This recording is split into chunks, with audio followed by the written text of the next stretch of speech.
મારે 2 એકર ને 2 ગુંઠા એટલી જમીન છે અને મારે પાક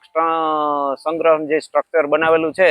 તે મુખ્યમંત્રી શ્રીના જે ખેડૂત વિકાસના 7 પગલા એ અંતર્ગત મારી અરજી પાસ થઈ અને એની જે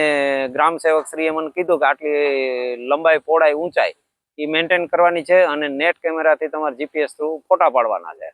અને આ રીતે અમે 2-2.5 મહિનામાં કામ કર્યું. મારું 2,45,000 જેવો મારો ખર્ચ થયો અને મને એ બધી ફાઇલ મેનેજ કરી, ફોટા ડોક્યુમેન્ટ બધું મેન્ટેન કરીને ફાઇલ ગ્રામ સેવક શ્રીને સાહેબ વિધિન મારું કામ 2 મહિના ચાલ્યું અને સરકારશ્રીએ મને બીજા 20-21 દિવસની અંદર તો મને પૈસા 1 લાખ રૂપિયાની સહાય મને મારા ખાતામાં એટ એ ટાઈમ મને નાખી દીધી ને એનાથી મને છે ને મારો જે લીલો સૂકો માલ ખાતર એ બધું મારો સંગ્રહ થાય. પછી આપણે જે રો મટીરિયલ હોય તે, પછી મારા ગાયનો પશુ ચારો છે એ બધું અંદર રહીએ